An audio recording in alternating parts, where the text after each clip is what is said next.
So good morning to all. Welcome you all on behalf of E2 Academy. Welcome you all for the free online class course on problem solving techniques in analysis.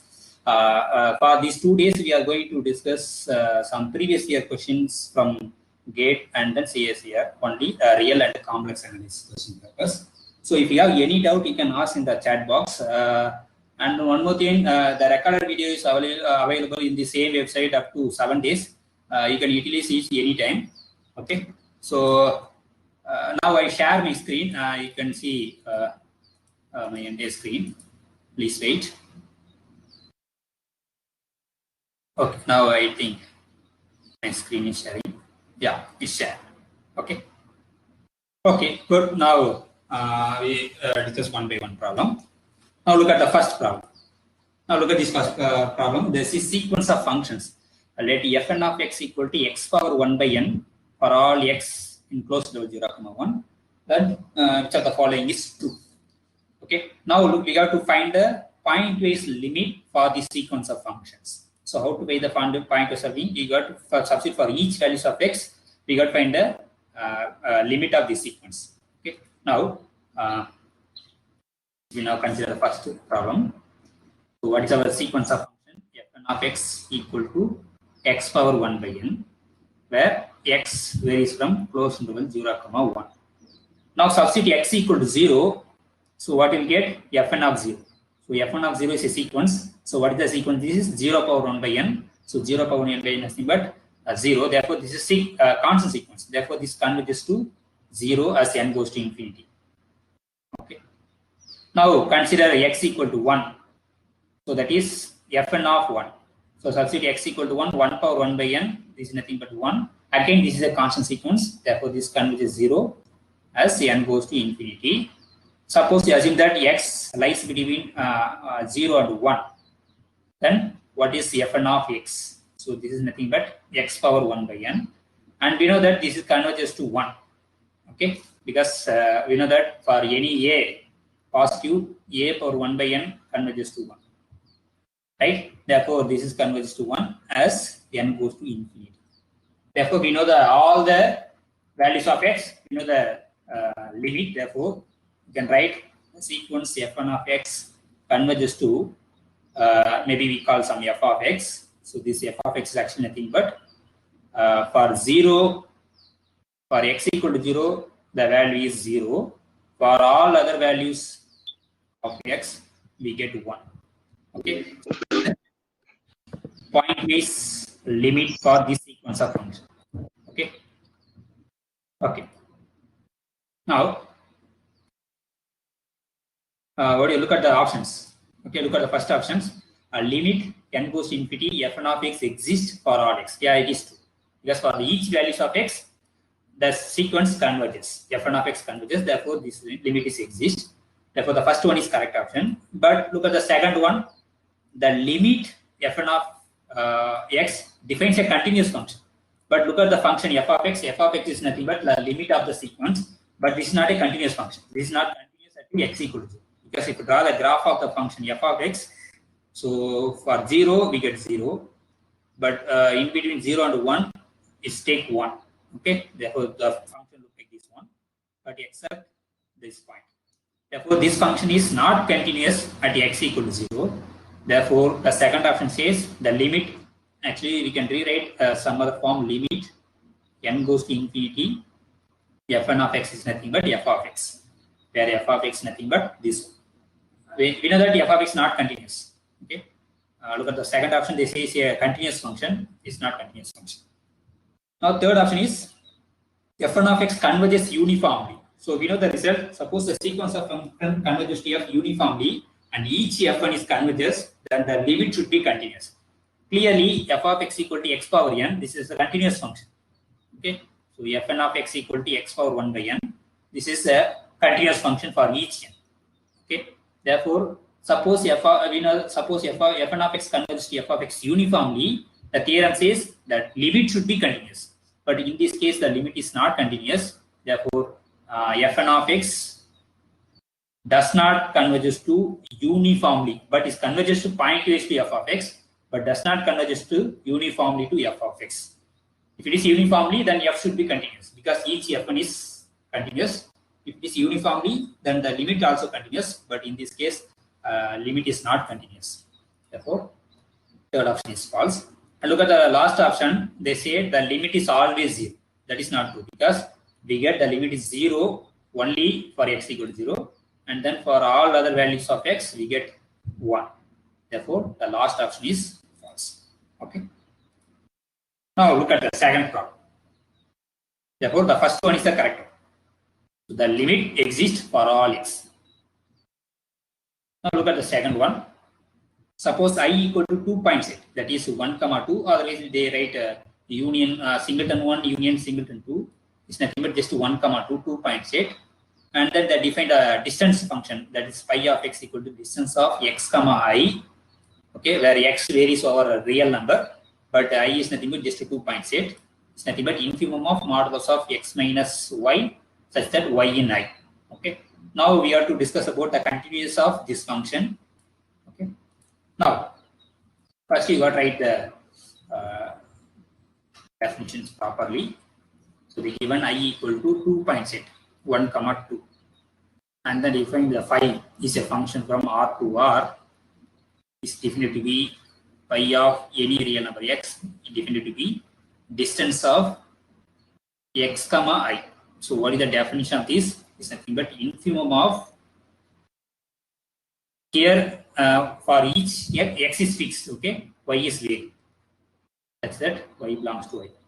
Since I contains only 2 elements, therefore you can write infimum of modulus of x minus 1, modulus of x minus 2.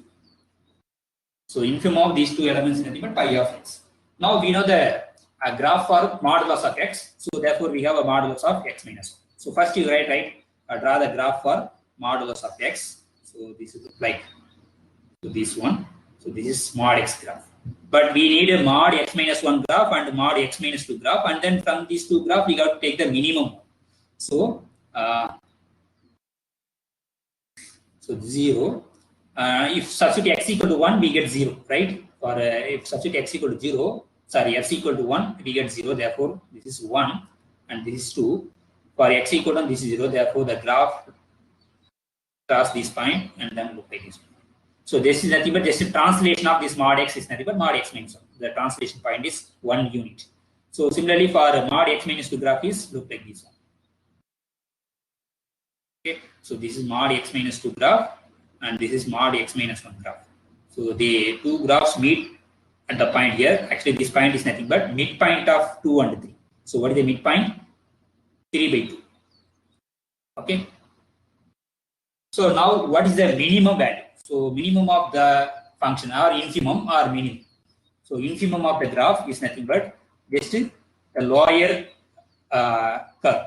So I draw here. So the lower graph look like this one. Okay, so this is 1 and 2. So this is the graph for infimum of modulus of x minus 1, modulus of x minus 2. So this is the infimum. Okay. Now it is continuous everywhere because the look at the function. This function is continuous everywhere. There is no problem. But there is some sharp corner in 3 points. So in these points, the function is not differentiable because whenever we have a sharp corner, the function is not differentiable at the points. Okay. So therefore, we have 3 points, that is 1, under the midpoint, that is 3 by 2, and then 2. So it is continuous everywhere, but not differentiable at this point. Okay. Because we have a 3 corner point, 1, 3 by 2, and 2. Now look at the options. Look at the last option. So phi is continuous or not? Because look at the function graph, the function is always continuous because there is no gap. So it's always continuous, but it's not differentiable only at 1 and the midpoint 3 by 2 and 2. So this is the correct answer. All other options are wrong because look at the first option. This is a discontinuous somewhere. No, look at the graph. It's not discontinuous. It's always continuous. Okay. So this is our function phi of x. Okay. This is the graph for phi of x. So it's always continuous everywhere. Therefore, first option false. Look at the second option is A is continuous but not differentiable only at x equal to 1. But we have a sharp corner for x equal to 2 as well as x equal to 3 by 2. Therefore, whenever we have a sharp corner, that function is not differentiable at this point. So therefore, the second one is false. Similarly, third one says is differentiable only at x equal to 1 and x equal to 2. Therefore, that is not true because we have 3 corner points. Okay, one at the point 1 x equal to 1 and x equal to 3 by 2 and 2. Therefore, the last one is the correct answer. Okay. Now, look at the next problem. Let x comma d be a metric spaces. Metric space and let A is a subset of x. For each x in x, we define again the distance function d of x comma a is nothing but infimum of distance between x comma a, where a in a. Okay. So suppose distance between x comma a equals 0 for all x, then which of the following must be true? Okay. So we have a condition for each x, the distance is 0. Now, so what are you meaning with so from that what we concluded? So we given that x comma d is a metric space, okay, and a is a subset of x. Okay. Now they given that distance between x comma a is always 0 for all x. It is hypothesis. From that, what we conclude that about a must be true. Okay. Now we can say a is a dense set.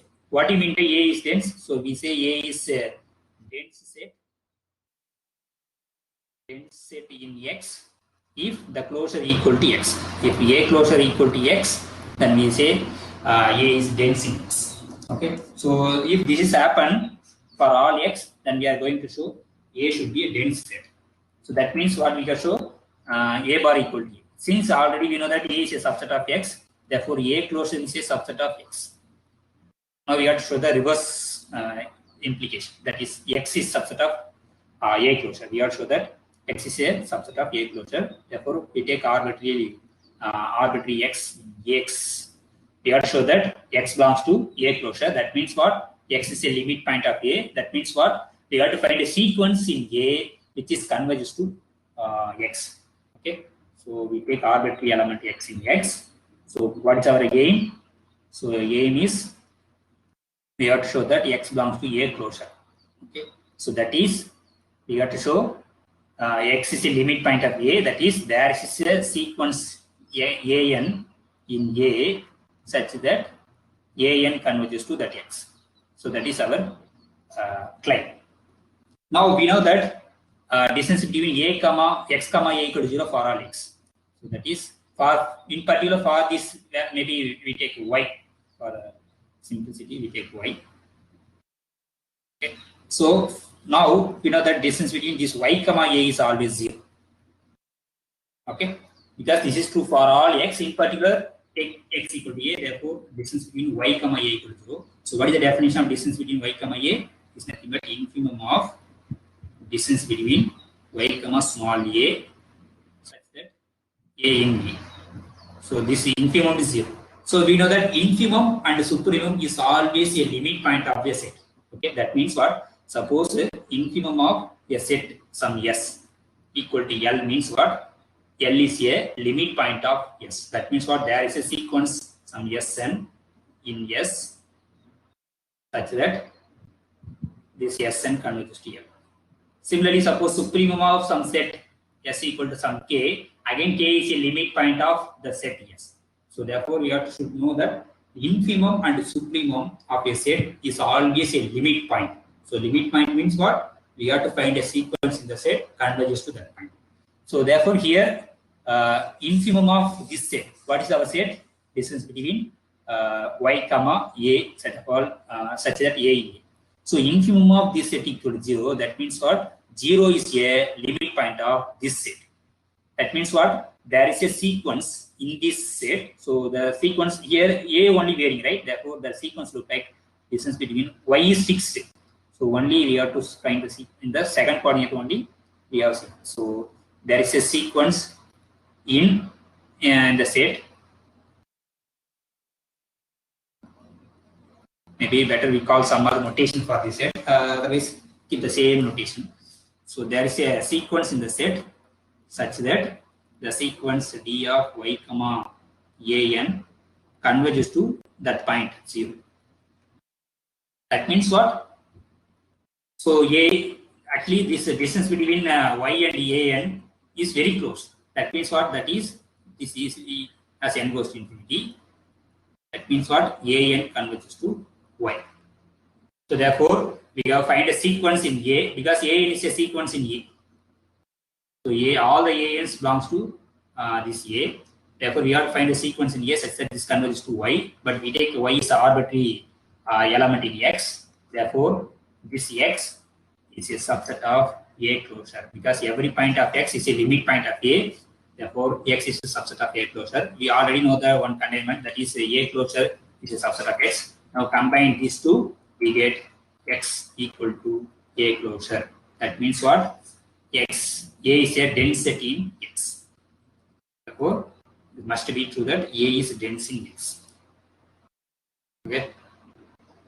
You have to eliminate all the other conditions. Okay. Must be true is A should be dense. Now, next problem. Now look at this sequence of functions. So f(n) of x equal to 1 minus nx for x lies between this interval 0 to 1 by n. For other interval, remaining interval, we have 0. Now we have to discuss about the limit of this sequence of functions. Okay. Now, we write the function f(n) of x equal to 1 minus nx, where x lies between 0, 1 by n, and 0, x belongs to 1 by n, 1. Okay. Now, you have to find the point-wise. First, you have to find the point-wise limit of this sequence of functions. Now, substitute x equal to 0. So, what is the limit of the sequence when x equal to 0? That is, what is f(n) of 0? So, 0 lies between this interval, this 0 and 1 by n. Therefore, x equal to 0 means we get just to 1. Okay. Therefore, this is a constant sequence. This converges to 1 as n goes to infinity. Okay. Now, if we take other values, okay, suppose take x equal to 1. So, x equal to 1, therefore, lies in this interval. So, therefore, what is the f(n) of 1? f(n) of 1. Since 1 lies between lies in this interval, therefore the corresponding f(n) of value is 0. Therefore, this is 0. This always converges 0 because again is a constant sequence. Therefore, as n goes to infinity, f(n) of 1 also converges 0. Now we got to find the other values of x. That is 0 strictly less than x, strictly less than 1. So what is the value of f(n) of x? Okay. So actually, this is actually is a eventually 0 sequence. Why? So basically, if you take a simple value, okay, suppose take x equal to 1 by 2. Okay. Now we have to find the sequence f(n) of 1 by 2. So this is actually nothing but now substitute x equal to 1, 2, and so on. So what is that? f(1) of 1 by 2, f(2) of 1 by 2, f(3) of 1 by 2, and so on. Maybe write f(4) of 1 by 2. So actually, we have to find the sequence is facility. So what is f(1) of 1 by 2? Since 1 by 2 lies in the interval 0, 1 by 2. Okay. So okay, first look at this one. So here in this case, what is our n? N equal to 1. So here n equal to 2. So here n equal to 3. This is n equal to 4. Now if consider n equal to 1 and then this point.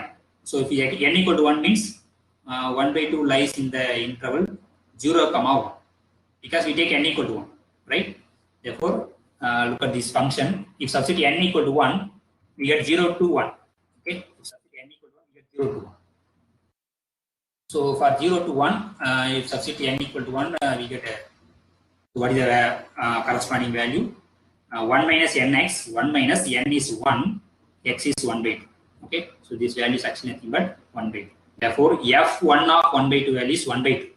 Now, what is f(2) of 1 by 2? That is here n equal to 2. Therefore, look, consider this interval. So again 1 by 2 is in this interval. So therefore 1 minus n is 2, x is 1 by 2. Therefore 1 by 2, 1 by 2 cancel, 2 and 1 by 2 cancel, we get 1 minus 1 is 0. Again, otherwise you can look at this interval 1 by 2, comma 1. X also lies in this interval. For f lies in the interval, the value is 0. Anyway, if x lies in this interval or this interval, the value is always 0. Therefore, this value is 1 by 2, the second value is 0. Now we have to find the third value. That is, in this case, n equal to 3. Therefore, we have to consider the interval 0, 1 by 3, and then 1 by 3, 0, 1 by 3, 1. Now we have to check 1 by 2 lies which interval. So we know that 1 by 2 is bigger than 1 by 3. Okay. Therefore, 1 by 2 should be lies in this second interval. Therefore, for second interval, the value is 0. The function for the second interval, the function value is always 0. Therefore, f3 of 1 by 2 is 0. Similarly, you can find f4 of 1 by 2 value is 0 and so on. Everything is 0. Therefore, we get the sequence for x equal to 1 by 2. We get the sequence 1 by 2, 0, 0, 0, 0, 0, and so on. So therefore, this is eventually 0 sequence. So certain stage, after the stage, everything is 0. Here we get a first stage. For x equal to 1 by 2, we get the first stage itself. We get a eventually 0 sequence. Therefore, this converges to 0. If you take any other value, so after certain stage, we get everything is 0. Therefore, this converges to 0. Therefore, the pointwise limit is for all other values of this f1 of x converges to 0 as n goes to infinity. So therefore, we write in a simple form. So we erase everything. So for all values of x, other values of x, the sequence is actually nothing but eventually 0 sequence. That means what? So after certain state, all the sequence terms should be 0. Now, write the limit of pointwise limit of this sequence of function. This converges to f of x is nothing but if x equal to 1, we get 1. For all values of this, we get 0. Okay. Therefore, the limit is, this is actually we call f of x. Clearly, this f of x again is not a continuous function. Okay. But each, now look at the function options. Look at the first option. So the limit n goes to infinity f1 of x defines a continuous function. Clearly, this is not a continuous function because this f of x is nothing but limit of this f1 of x. Limit n goes to infinity f1 of x. They say the f of x is continuous function, but clearly this is not a continuous function, it's a discontinuous function. The first one is false. Again, f1 of x converges uniformly on this interval. Again, this is not uniformly. Why? Because each f1 is continuous function. Why it is continuous function? Again, use the, since for this interval, this is straight line. Okay, it's a linear equation, therefore it's continuous. For this interval, this is 0 function, constant function, therefore continuous. By pasting lemma, this is continuous function, this is continuous function. Now for the endpoints, so what is the endpoints? 1 by n. For 1 by n, both the functions they have same value. If substitute x equal to 1 by n here, 1 by n and n cancel, we get 0. 1 minus 1, 0.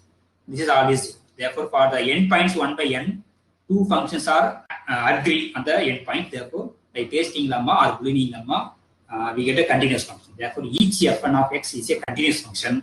Suppose this f1 of x converges to uniformly continuous for the limit f of x, then f of x should be continuous.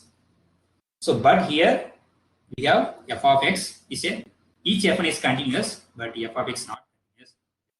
F of x does not converges uniformly to the function f of x. Therefore, second option is false.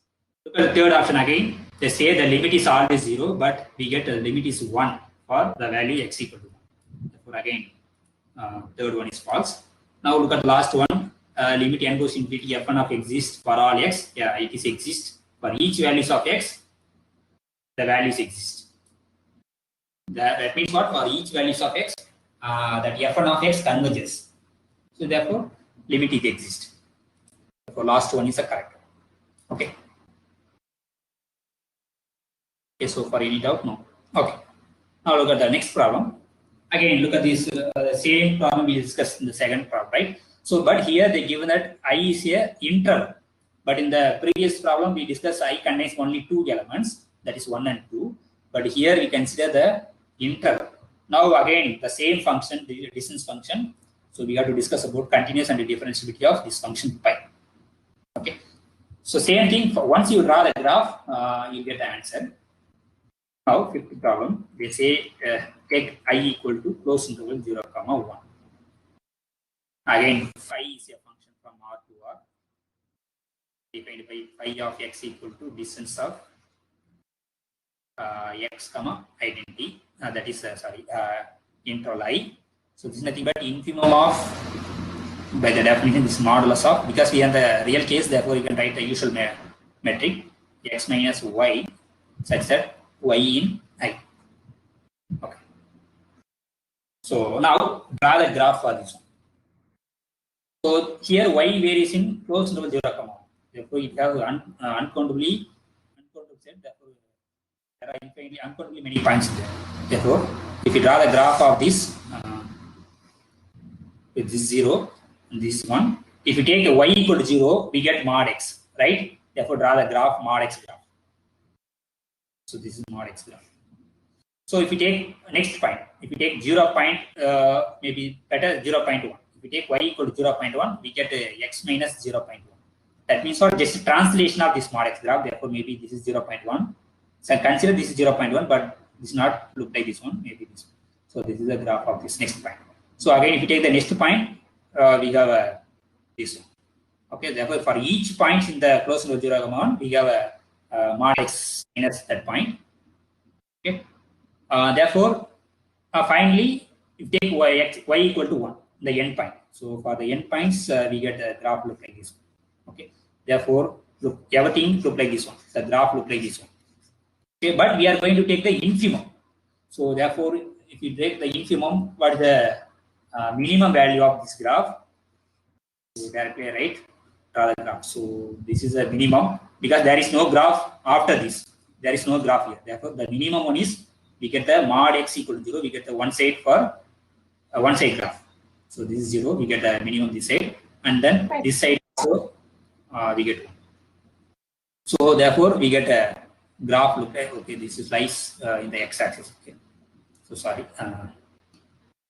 So should be in the x-axis. Okay, this is a graph. So this is a minimum of all these graphs. Now we have only two corner points. Only for x equal to 0 and x equal to 1. Only we have two corner points. Because if we take the minimum of the middle graph, we get the same thing. Because every graph meet the x-axis, therefore the minimum should be x-axis. Therefore, this is a graph of, so it's always the minimum always in the x-axis for all other points. For x equal to 1, we get this graph. Okay, so this is a graph of the pi. Therefore, in this clearly this is continuous function because there is no discontinuous, and we have two corner points. The two corner edges. Therefore, this pi is not differentiable at x equal to 0 and x equal to 1. So only these 2 points, the function is not continuous, sorry, not differentiable, but all other points is it is differentiable and continuous everywhere. Now look at the last option. Pi is continuous on R, but not continuously differentiable exactly at x equal to 0 and x equal to 1. So only these 2 points, the function is not differentiable. Okay. But look at the third option, is differentiable on R? No, because we have some sharp corner, therefore this is not differentiable on R. Again, look at this second option says not continuous, not differentiable only at x equal to 0. That is not true because we have a sharp corner at x equal to 1 also. Therefore, that is not true. And first one is discontinuous. Again, this is not, it's not discontinuous, continuous everywhere, but not differentiable at 2 points. Okay. So that is a answer. Therefore, the last one is a correct answer. Now look at this complex analysis problem. Consider the function f of z equal to x square plus I y square and g of z equal to x square plus y square plus I times xy. So at the point z equal to 0, we have to say the function is analytic or not at this point. So we know that what do you mean by analytic at a point? suppose we say a function f is analytic at a point z naught, then the function is differentiable around this neighborhood z naught. Okay, so that is the definition. But we are going to use the theorem. Suppose it is analytic, then it's always satisfies CR equation, or is satisfy the, suppose it's analytic, it's always satisfy the real part and the imaginary part are always satisfy the harmonic function. So to satisfy the Laplace equation. So what is the Laplace equation here? So uxx. So look at the first function. So if you consider f of z equal to x square plus I times y square. Okay. Now therefore you suppose analytic means u, what is the real part, x square. We take v is y square. Therefore u and v satisfy this Laplace equation. uxx plus uyy 0 and vxx plus vyy should be 0 if it is analytic. Suppose f is analytic, then these two functions satisfy the Laplace equation at the point z equal to 0. So first find what is ux. So ux is nothing but 2x. So uxx is 2. And what is uy? Since y is independent of y, therefore 0, and uyy is also 0. Therefore uxx plus uyy is, we get just 2. So 2 is not equal to 0. Therefore, is not satisfy the Laplace equation. Suppose if f is analytic, then it's, the real part and then imaginary part should satisfy the Laplace equation. But here the real part does not satisfy the Laplace equation. Similarly, you can check that the imaginary part y square is also not satisfied the Laplace equation. Therefore, this function is, because after this there is no x and y. Okay, if it is x1 means we got to substitute x equal to y, because we have to check for the point z equal to 0. So after that we have to substitute x equal to 0, y equal to 0. But here we didn't get any. This is not a function of x1. It is not a analytic function. Similarly, look at the second function g of z equal to x square plus y square plus I times xy. So again, what is our u? U is nothing but x square plus y square. Now we have to find the uxx. So ux is nothing but again 2. And what is uyy? Again, this is also 2. Therefore, uxx plus uyy is 2 plus 2 is 4. Again, this is not equal to 0. Therefore, this cannot be an analytic function. If it is analytic, then it's always the real part and the imaginary part should satisfy the Laplace equation, but it's not set. Therefore, neither f nor g is analytic. Okay. Suppose analytic means, suppose you are assuming analytic, then it's always the real part and the imaginary part satisfy the Laplace equation, but it's not, does not satisfy the Laplace equation at the point z equal to 0. Therefore, it's not. Even these two functions not analytic at even any point. Not only for z equal to 0, it is not analytic at any point. Now look at the next problem. So suppose this sum value is they given that pi square is 6, then what is the value of this summation? Okay. Actually, just a simple calculation. You have to rewrite the given summation. So they given that summation n equal to 1 to infinity 1 by n square. This is equal to pi square by 6. Now the question is, what is the summation 1 by 2n plus 1 whole square, where n equal to, I think, 1 to infinity. Okay. Now, what is the value of this summation? So first, what is the meaning of the? So just to explain this is nothing but 1 by 1 square, that is 1 plus 1 by 2 square plus 1 by 3 square and so on. So this is nothing but pi square by 6.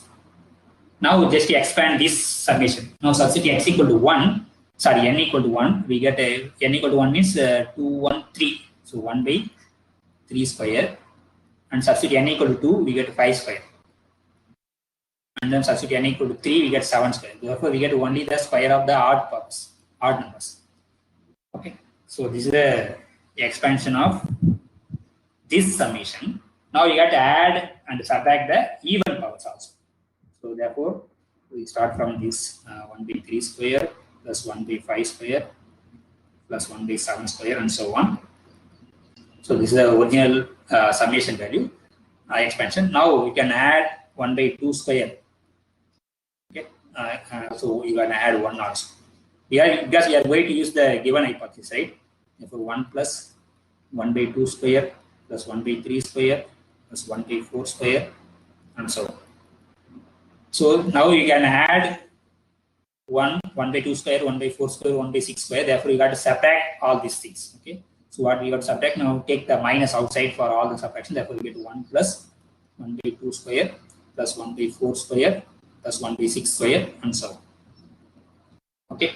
Now, so what do you get? Now this is nothing but pi square by 6 because the given this hypothesis 1 square plus 2 square plus 3 square is nothing but pi square by 6. Now minus, so this is nothing but only we have a okay, better we write expand this. So better we take 1 by 2 square outside. So minus 1 just to multiply minus inside, therefore minus in this minus 1 by 2 square, minus 1 by 4 square, minus 1 by 6 square and so on, minus 1 by 8 square, everything is a even power. Okay, and so on. So now it's nothing but pi square by 6 minus 1. Now from all these other terms you take a 1 by 2 square is outside. Okay, therefore minus 1 by 2 square you can take outside. Therefore, this is we get 1 plus, so 1 by 4 actually nothing but 2 into 2. So if we take 2 square outside, therefore this is 1 by 2 square plus, so actually 1 by 6 is nothing but 1 by 6 square is nothing but 1 by 2 square into 3 square. Therefore, you can take outside the 1 by 2 square, therefore we are remaining 1 by 3 square. Okay. Now 1 by 8 square is nothing but 8 can be written as 4 into 2. Okay, or 2 into 4 square. Now you can take 2 square outside, therefore we have 4 square. So and so on. So again, this value is nothing but pi square by 6. Therefore we have pi square by 6 minus 1 minus 1 by 4 into this value is pi square by 6. Okay. Now this is you can take pi square by 6 outside. 1 minus 1 by 4 and then remaining minus 1. So 1 minus 1 by 4 is nothing but 3 by 4. Therefore, 3 by 4 times pi square by 6. So 1. Now you can cancel this 3 and this 6 2. 2 into 4 is 8. Therefore, pi square by 8 minus 1. So this is the answer. The sum of value of the summation, pi square by 8 minus 1. Very simple things. Now, next problem. So which of the following a real valued function on the open interval 0, 1 is uniformly continuous? So we know we have some theorem. Suppose the function is uniformly continuous, we take Cauchy sequence to Cauchy sequence. Okay. Suppose the function f of x equal to 1 by x is uniformly continuous on this interval. Okay. Suppose so our interval is open interval 0, 1. So first option is we have to check f of x equal to 1 by x is uniformly continuous or not. Suppose it is uniformly continuous, take the Cauchy sequence xn equal to 1 by n plus 1. This is sequence in open interval 0, 1. Okay, this is a Cauchy sequence. Why it is a Cauchy sequence? Because it's converges sequence in R, therefore it's a Cauchy sequence. Now what is f of 1 by n plus 1? Is nothing but, now substitute x by, replace x by 1 plus x1, therefore you get a n plus 1. But n plus 1 is not a convergent sequence, therefore it's not a Cauchy sequence. It's not Cauchy. But xn is Cauchy, but f of xn is not Cauchy. But we assume that suppose it's uniformly continuous, then Cauchy sequence takes to Cauchy sequence. But this does not take Cauchy sequence to Cauchy sequence, therefore this is not a uniformly continuous. It's not uniformly continuous. Okay. So again, look at the second one. Same thing. Suppose f of x equal to sin 1 by x. So look at the same example. Take the xn equal to 1 by n plus 1. So f of 1 by n plus 1 is nothing but sin of 1 by n plus 1, that is sin of n plus 1. So again, we know that sin n is a divergent sequence, therefore it's not a convergence. We know that for the real sequence, Cauchy sequence, if only if convergent sequence. Anyway, we know that the sin n plus 1 is not convergent sequence, therefore it's not Cauchy sequence. F of x equal to sin of 1 by x is not uniformly continuous. Because because it does not take partial sequence to partial sequence. And similarly, you can check third one, f of x equal to cos x by x. Again, you can show that. Otherwise, one more theorem is there. Suppose a function is continuous on the closed interval 0, 1, then it is uniformly continuous. Okay? But the function is defined here, open interval 0, 1 to r. Okay? Suppose if you define new function g defined on the closed interval 0, 1. So that means what? The function f can be extended to the closed interval 0, 1. It is possible that. So it's defined. Actually, g is actually nothing but just the extension of f. Okay, that means you have to define the function at the endpoints, and the function should be continuous. Now, look at the last example. We given that f of x equal to sin x by x. But this function is defined only in the open interval 0, 1. If substitute x equal to 1, then this function is defined. That is not. Now, substitute x equal to 1, 0, that is not defined. Okay. Therefore, the problem is at the point x equal to 0. So, if it is possible to define some value for the value x equal to 0, then this function is uniformly continuous. That means you have to check limit x goes to 0, f of x exists or not.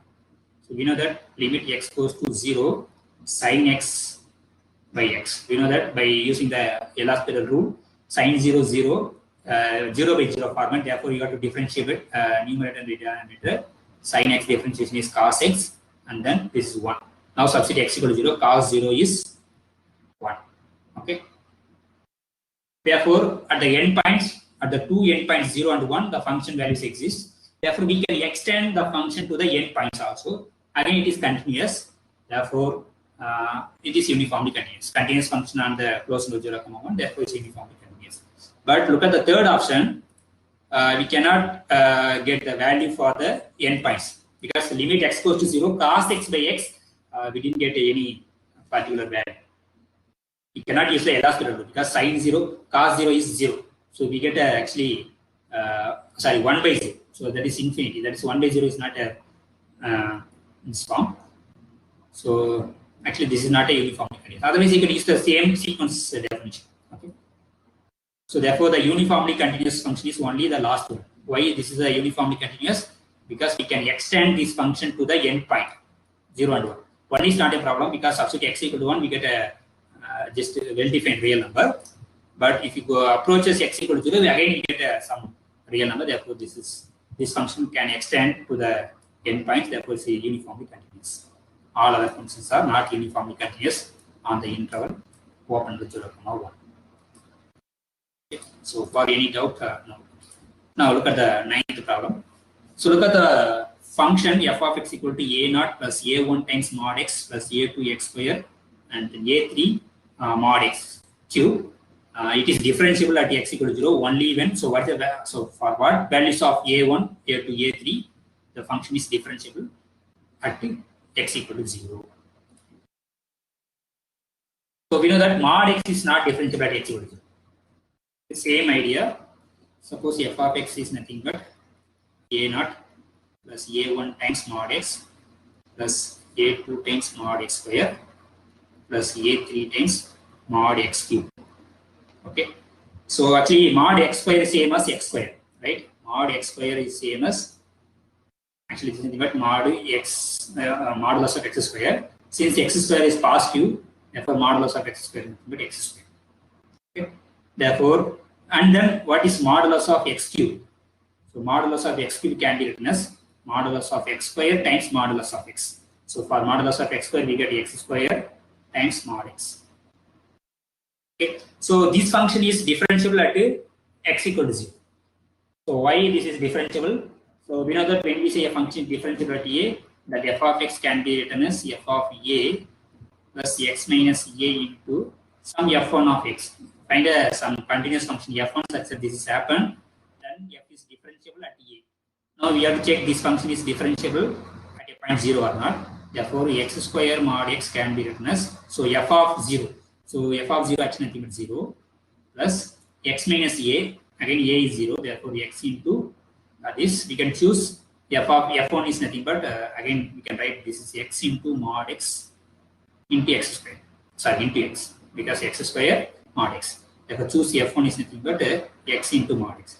So x is a continuous function, mod x is a continuous function. Therefore, the product is a continuous function. Therefore, f1 should be continuous function. Therefore, such a f1 exists. That f1 should be continuous function. This need not be differentiable. Okay. So now this function can be written as is of the form this one. Therefore, this function x square into mod x is a differentiable function at the point x equal to 0.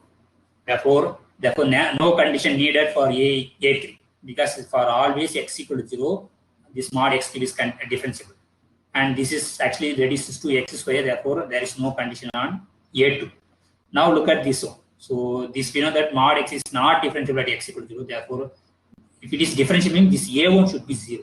So there is a very important condition. Therefore, a1 should be 0.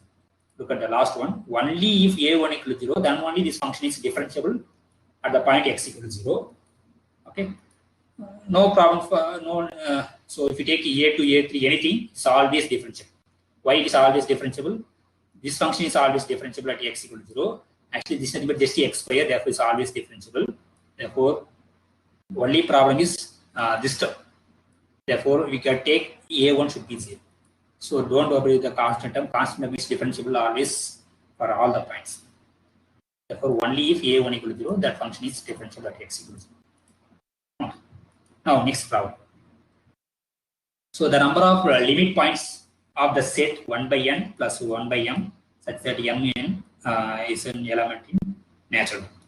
So the number of limit points are. Now take a equal to 1 by m plus 1 by n, such that n comma m varies over natural. Both n and m are varying. Okay.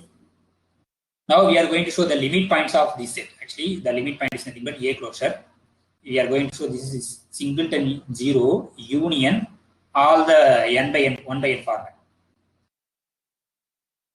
So actually, limit point means what? We have to find a sequence converges to that point. So it contains all the 1 by n format. For example, if you take 1 by 3 in a bar, it's always limit point. That means what? We got to find a sequence in A such that converges to 1 by 3. So what is the sequence here? We take m equal to 3 and then n varies. Therefore, consider 1 by 3 plus 1 by n. Now n is varying. So now this is the sequence in A. This converges as n goes to infinity, this goes to 0, therefore converges to 1 by 3. Therefore 1 by 3 is also limit point. Okay. Therefore now fix 1 by n. Now varying n, therefore this sequence converges to 1 by n. Therefore all the 1 by n's are a limit point of this sequence. Suppose we got to show that and then we got to show that 0 is also a limit point. Now we are varying both m and n. So therefore 1 by m plus 1 by n converges to 0 as n comma m approaches to infinity. Therefore 0 also a limit point and then 1 by n also a limit point for each year. Therefore we have so this is a countable set, right? Because we are n is a natural number. Therefore we have countably many or infinitely many limit points. So look at the first option. We have infinitely many limit points. So what are the limit points?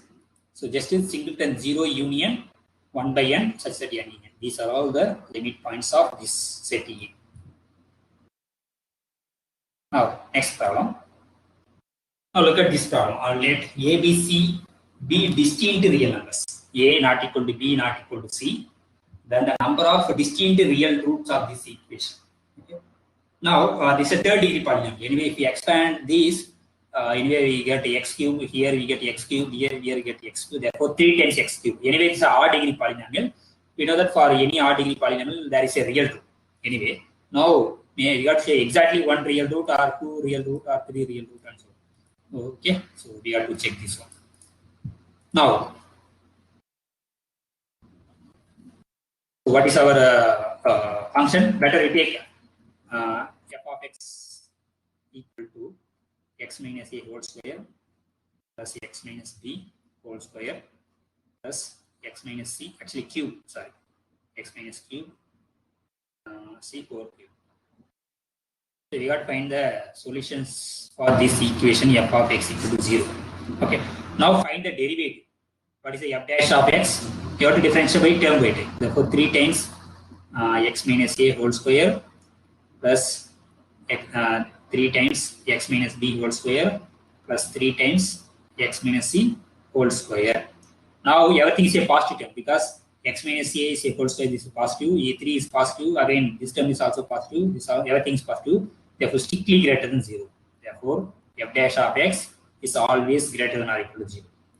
Suppose maybe you can say one term is 0. Suppose this term may be 0, but this term may not be 0. Suppose if it is 0, already we have x minus a equal to 0. That means what? We get x equal to a. Suppose the second term is 0, that is x minus b equal to 0. Again we get x equal to b. Therefore we get a equal to b. But we assume that a, b, c are distinct elements. Therefore at least one term of these 3 terms should be non-zero. Therefore should be positive. Therefore derivative is positive. So we know the result. If the derivative of the function, this is a continuous function, right? This f is a continuous function because this is continuous, this is continuous, this is continuous. Therefore, sum is continuous. So f is continuous. So we know that if a continuous function, the derivative is positive. Therefore, this is increasing function. So if derivative is positive, then the function should be increasing. Okay. So therefore, the f is increasing. It's increasing function. Okay, it's not decreasing, it is increasing. But we know that this f has degree 3, therefore it has at least one real. Maybe assume that maybe this is some L. So L is a root of f. Therefore L, the function f passes through this point L because L is a root. Therefore f should be passes through the point L. Maybe because we are assuming increasing, maybe the function look like this one. Okay, because it's positive. Therefore, this function can again is not touch the x-axis. Okay, if it is touches again one more point some yes, then this is not increasing because the function is decreasing now. Okay. Since the function is increasing and there is an odd function, therefore this f has exactly one real root. Suppose if it has 2 real root, maybe as in this one. Therefore, this is a continuous function. Therefore, either the graph look like this one or look like this one. Anyway, both the graph, the function is not increasing, but we know that f is increasing. Therefore, this function f should have exactly one real root. If it is two real root, which is contrary to the increasing function. Okay, therefore, the number of distinct real root is 1. Next question. Now consider the function f is a function from R to R defined by f of x equal to x power 4 if x is rational, and if x is irrational, they defined 2x square minus 1. Now we have to let S be the set of all points where f is continuous. So there is a trick for this type of problem. We have to equal these two functions and then find the values of x. So f is a function from, so this is 12th problem. F is a function from R to R defined by f of x equal to x power 4 if x is rational, 2x square minus 1 if x is irrational. Okay. Now you know that there is a trick to check the function continuity point. Just equal these two functions, that is x power 4 equal to 2x square minus 1. Solve this equation and find the values of x. So we can take x power 4 minus 2x square plus 1 equal to 0. This is nothing but x square minus 1 whole square equal to 0. Right? So therefore, this is x plus 1 into x minus 1. Okay, whole square anyway equal to 0. Therefore, the solutions are x equal to plus or minus 1. So therefore, the values of x are either plus 1 or minus 1. Therefore, this function is continuous only at plus 1 and minus 1. All other points, the function is discontinuous. So this is a trick for this type of functions defined for rational and irrational. Just equal these two functions and then find the values of x. Okay, therefore, the function f is continuous only at those points. Therefore, since s is a set of all points where f is continuous, since f is continuous only the plus 1 and the minus 1, therefore s contains only two elements, plus 1 and the minus 1. So this is the correct answer. So this is a trick. You have to use this trick to find the answer. Now next, let p of x be the polynomial of real variable of degree 5, then limit n goes to infinity p of n by 2 power n what is the limit of this sequence. So anyway, P is a polynomial of degree 5. So better for simplicity, take the polynomial x power 5. Okay. So better for simplicity, take P of x equal to x power 5. Now we have to find the limit of this P of n by 2 power n. So what is the P of n? N power 5 by 2 power n. So better with simplicity called a. So now check an plus 1 by a. It's nothing but n plus 1 power 5 by 2 power n plus 1 into n power 5 in the denominator, numerator we get 2n. Therefore cancel 2 power n and then cancel 1 n power 5. Therefore if we take n outside, we get n power 5, 1 plus 1 by n power 5, then 2 power n. By 2 power n plus 1 can difference 2 power n into 2 into n power 5. Can cancel n power 5 and then cancel 2 power n. Therefore we get 1 plus 1 by n power 5 by 2. So this is an plus 1 by an. Now we know the one result. What is the result? If limit n goes to infinity, modulus of an plus 1 by an, if the value is less than 1, then an converges to 0. So again, if n goes to infinity, this converges to 1 by 2 because this converges to 0, therefore this converges to 1, therefore the numerator converges to 1. The denominator is constant, therefore this converges to 1 by 2. This value is 1 by less than 1. Therefore, an plus 1 by an value is less than 1. By this result, this converges to 0. Therefore, limit P of n by 2 power n is, the limit is 0. So just use the result. This is very important result. So whenever we have a limit modulus of an plus 1 by an is less than 1, then a should be converges to 0. Okay. Next problem. Now look at this function. F is a function of x to x such that f of x equal to x for all x. Then we have to check f is 1, 1 or on 2. So this is simple. Just use the definition of 1, 1 on 2. We get the answer. Suppose f is a function of x to x, any metric space or any set. So they given that f of x equal to x for all x. So we have to show the first here, we have to show that f is 1, 1. So how to say f is 1, 1? So whenever f of x equal to f of y, we have to show that f equal to y, x equal to y. Now these two are equal. Now apply f both sides. It implies that f of x equal to f of y. That's now apply both sides by f. Now by the hypothesis, f of x is nothing but x, and f of y is nothing but y.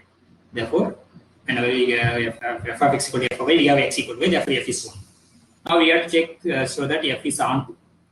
So for that, what we have to show, f is a function of x to y. We have to show f is on 2. Given any element y in the codomain, we have to find the element in x in the domain such that this converges to, this maps to y. Okay, so choose, because we know only y, right? Therefore, we have to choose x. Choose x equal to f of y. Now, what is f of x? This is nothing but f of, what is x? F of y. By the definition, f of y is nothing but y. Therefore, you can find x such that f of x equal to y. Therefore, f is a onto function. Therefore, f is both 1, 1 and on 2. All the are false. So this is very simple because a polynomial of odd degree with real coefficient must have at least one real root. Because complex roots are appear in the pair, complex conjugate. Therefore, if it is odd degree, at least one real root. Therefore, simple problem. So last one's the answer.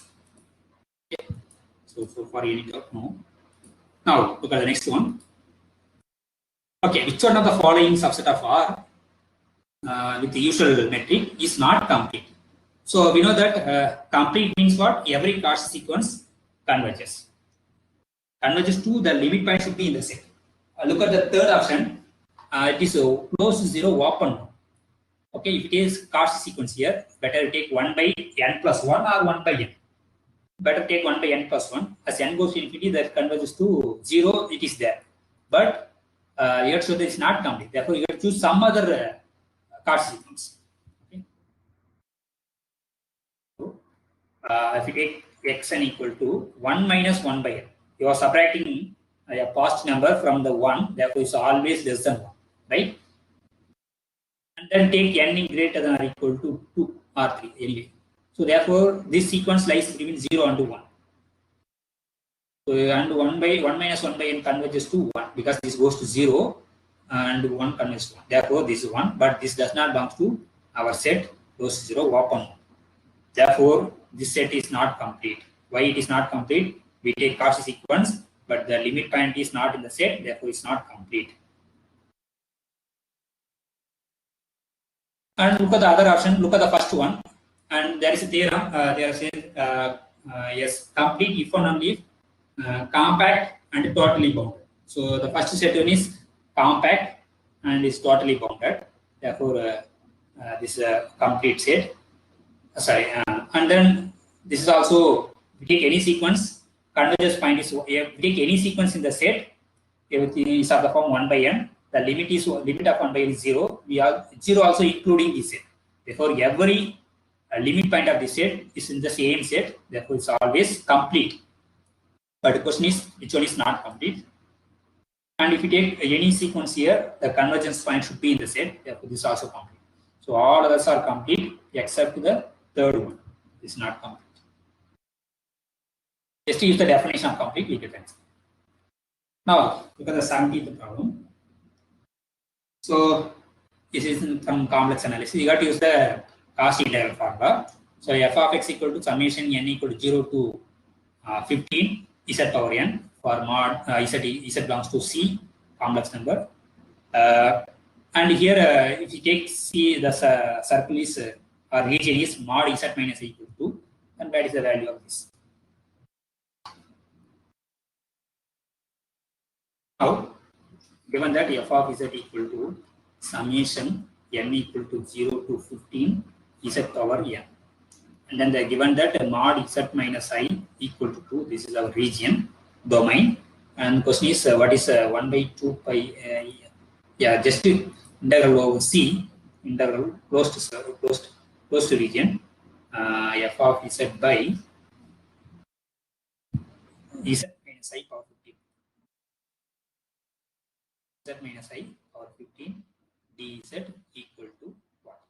So by Cauchy integral formula, what it says, f n of z naught equal to n factorial by 2 pi I integral over that curve, maybe gamma, f of psi d psi by z minus z naught power n plus 1.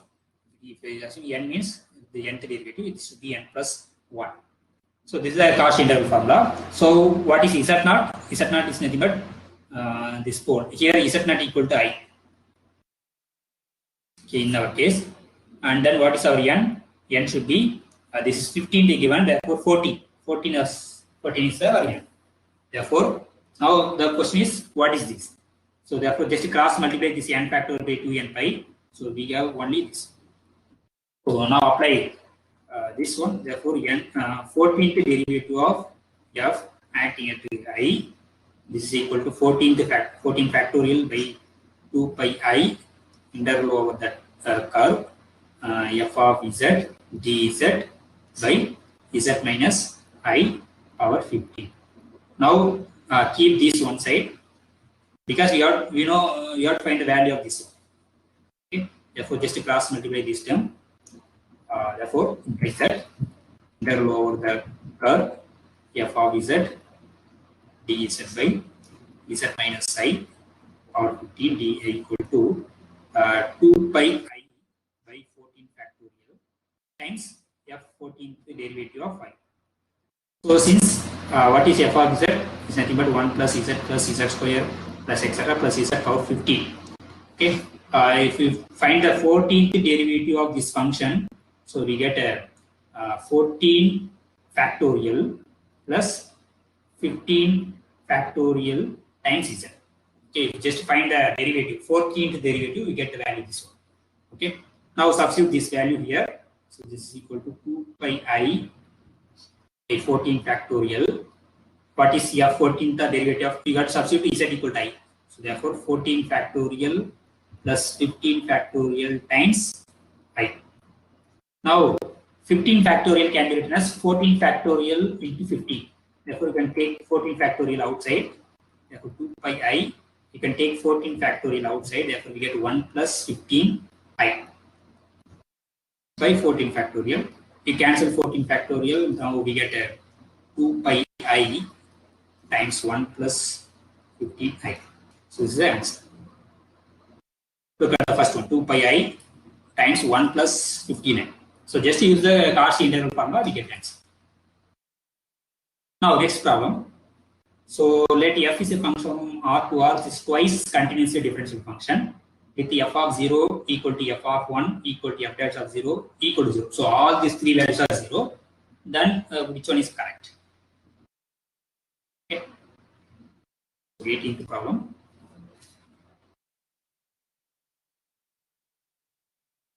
So we given that f is a function of R to R, continuously differentiable. Okay. And then f of 0 equal to f of 1 equal to f dash of I think 0 is 0. Yeah. Now you have to find the value. So now is the mean value theorem for this interval close to 0, now consider this function. This is function from R to R. Now consider this function, restrict the domain to close to 0, 1 to R. Again, it's a continuous differential function. So here we have a f of 0. What is the value of f of 0? 0. Again, f of 1 is 0. So actually, f of a equal to f of 1. So we know that what is the Rolle's theorem. So Rolle's theorem says, suppose f is a function of closed interval a comma b to R is continuous on closed interval a comma b and differential on open interval a comma b, and f of a equal to f of b, then there exists c in open interval a comma b such that f dash of c equal to 0. So this is a Rolle's theorem. Now instead of a we have 0, instead of b we have 1. So therefore again this f of 0 equal to f of b. Therefore by Rolle's theorem there exists some c in open interval 0, 1 such that f dash of c should be 0. Okay. Now what is c actually lies between? So this is 0 and this is 1. C is strictly lies between 0 and 1. Therefore c is somewhere here. Now consider Rolle's theorem for this interval close to 0, c. Okay. Therefore now consider f dash a function from this to this, because f is a continuously differential function. Therefore f dash exists, again that is continuous. Now we have f dash of 0. It is in the hypothesis given that 0, right? The hypothesis itself is given that f dash of 0 is 0. Now we prove that f dash of c is also 0. Now again by Rolle's theorem for f dash, for f dash, there is some d in open the 0, c such that again if we take derivative f double dash of d should be 0. So since d lies between 0 and 6, of course d is somewhere here. Therefore this d should be in the open interval 0, also, because open interval 0, is the bigger. Therefore this case there exists some d in open interval 0, 1 such that the second derivative of the function is 0 at the point. So look at the second option, f double dash of x equal to 0 for some x in open interval 0, okay. So by using Rolle's theorem, we get the derivative of the function at some point the function is value 0. So first you use the Rolle's theorem for x, and then once you use this one and then use the Rolle's theorem for f dash, we get f double dash of x equal to 0 for some x. So this is the answer. Now next question. So let A be the closed subset of R, and A is a not empty set, not equal to whole set, then A is not open set, because we know that R is a connected set. You know the only connected, the only closed sets are empty set and whole set, because R, another way of saying a set is connected, you can say the only closed sets are empty set and whole set. If it is closed, it cannot be open. If it is open, then A should be connected. A should be closed, because we already given that closed means what? Both open and closed. It's called a closed set. So already given that closed set, and it cannot be open. If it is open, it should be either empty set or whole set. because we know that in R, the only closed sets are empty set and whole set R. R and empty set are the only closed set in R. Therefore, A cannot be open set. Yes, already given that A is a closed set. So therefore, this is not. Sometimes A be compact set. If you take the closed interval, it's always compact. Okay. If you take integer is a closed set. It's also countable set. Therefore, this is also possible. But the second one is not possible. Okay. Now look at the next problem. Limit n goes to infinity 1 minus 1 by n square whole power n. So just you got to split this value. The problem. So limit n goes to infinity 1 minus 1 by n square power n. So we can, this is nothing but limit n goes to infinity. We can split this 1 minus 1 by even product this n times.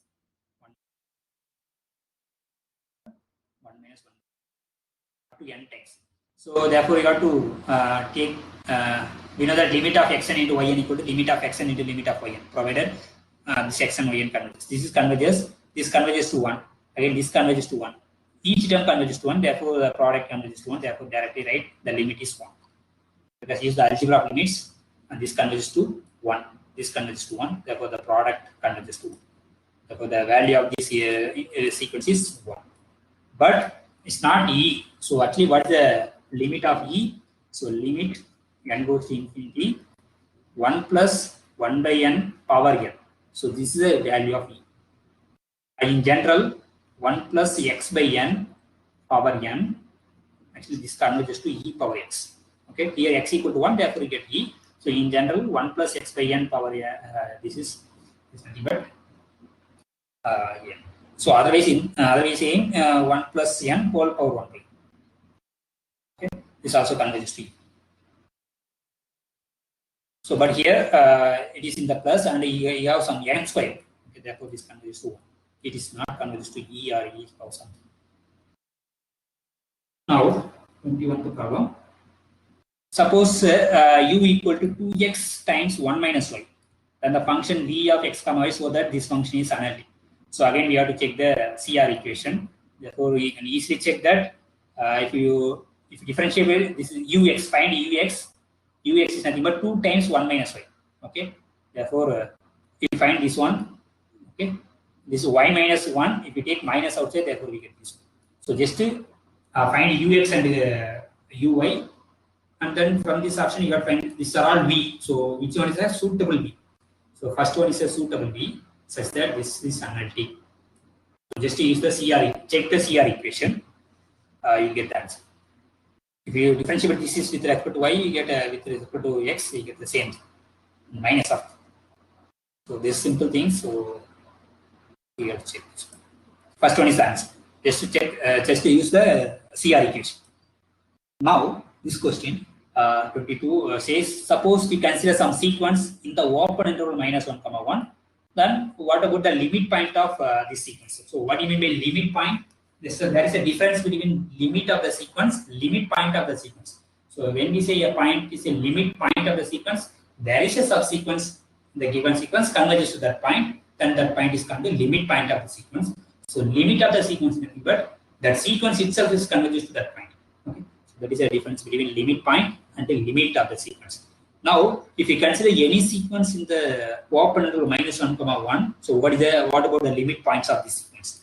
So they say every limit point of the sequence always lies in the interval minus 1, 1. This is not true because now consider suitable sequence. This is our interval. Now consider 1 minus 1 by n. So this always lies in this interval, right? Therefore, this is sequence in minus 1, 1. So this sequence converges to 1, but 1 is not in the set. But 1 is a limit point of some sequence in the closed minus 1, 1, but it is not in the set. But the first option said every limit point should be in the set. That is not true because 1 can be limit point, or even minus 1 also can be a limit point of sequence inside this. Therefore, the first one is false. Look at the second one. They say every limit points of the sequence only -1, 0, 1. That is not true. If we take the constant sequence 1 by 2, 1 by 2, 1 by 2, take alpha n equal to 1 by 2 constant sequence. Okay, this converges to 1 by 2. The 1 by 2 also sequence lies in this interval. Therefore, the limit points, they say only -1, 0, 1. That is not true. So they say the limit points cannot be -1 and 1. That is not true, because same example, look at the first, this one, 1 minus 1 by n. So it can be, the limit can be 1 or can this -1 or 0. There can be 1, but the second option can only be.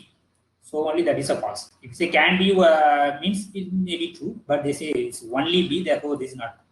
Therefore the last one is every limit point of the sequence should be in the closed interval -1, 1. That is the correct answer. Thus we can consider sequence converges to that 1, and we can consider sequence converges to -1. So and then it is not converges to any other points outside the interval. It is not a limit point. If you take any point outside the interval, that is not a limit point of this sequence, because we consider the sequence should be in the set. Therefore, all other points are not limit points, only in the interval close to -1. Okay, next problem. Now consider the function f of x comma y equal to x square by y square, and x and y varies from this interval. Anyway, now what is the derivative of directional derivative? Actually, because they give here direction. So directional derivative of the function at the point this along the direction 1, 1 at the point this one. So how to find the direction derivative? Just so write the formula. So suppose f is f of x comma y is a function, and along the direction a equal to a1 i vector, you study in the direction a to j vector. Suppose if you consider x, y, z, a3 k vector. So if you want to find the some L, M, N at the point, so you have to find the fx dot a1, fy dot a2 plus fz dot a3. At the after that you have to find, substitute the x equal to L, M equal to x, y equal to M, z equal to some n. So this is the direction derivative of the function along the direction. Now here they given that f of x equal to x square, here two variables. So f of x comma y equal to x square by y square along the direction 1, 1. That means what? This is I plus j. So therefore a1 is 1, a2 is 1. At the point also 1, 1. So they have justified. So therefore, what is fx? You have to find the derivative or partial derivative with respect to. So actually x square by y square, I think so. Yeah. So what is the direction derivative? Partial derivative 2x by y square. Okay. What is fy? X square is the constant. What is the derivative of y square? It's nothing but minus 2 by y cube. Okay. So this is a fy. Now we have to multiply dot product. Here a1 is 1, a2 is 1. Therefore f1 into 1. Therefore just 2x by y square minus here 2x square by y square. So now at the point 1, now substitute x equal to 1, y equal to 1, we get 2 minus 2. Therefore 0. Therefore 0 is the direction derivative of the function along the direction 1, 1. At the point 1, 1 is 0. Now look at the similar problem. Suppose we consider f of x comma y equal to x into y at the point this in the direction b equal to 1, 2 at the point a1, a2. Then what is the direction derivative? So in the direction is b at the point e. So function is xy. So 24th problem. Suppose f of x comma y equal to x into y. So what is fx? We have to derivate partially x. So fy is x. So what is a equal to a1, a2, b equal to 1, 2. So this is the direction. So we have to dot product with the direction. Therefore fx into 1 plus fy into 2. After that you have to substitute the point a1, a2. So therefore this is equal to what is fx y. So y into 1 plus 2 into x. So a1, a2. Now substitute y equal to a2. Therefore, if I get a2 plus 2 times a1. So this is the directional derivative of the given function. So a2 plus 2 times a1. So the correct answer. Okay, now consider the last problem. F of z equal to z by 8 minus z cube, where z equal to x plus iy. What is the residue of a function at z equal to 2? So therefore, z equal to 2 should be a pole of this. Therefore, f of z is equal to be z minus 8 minus z cube. Okay, we can rewrite this. We take minus outside in the denominator. You can take the numerator minus z by z cube minus b. So this is a cube minus b cube. Therefore, we can write minus z by. We know that this is 2 cube. Sorry, z cube minus 2 cube. That is a minus a cube minus b cube format. Therefore, we can write a minus b into. Okay. So 1 minute.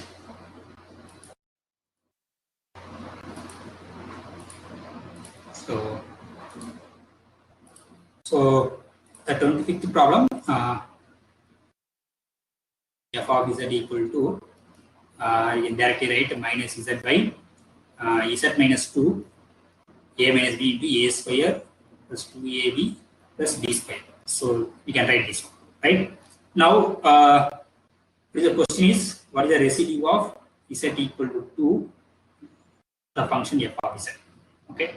So we know that we have to write the formula first. What is how to find the residue of given?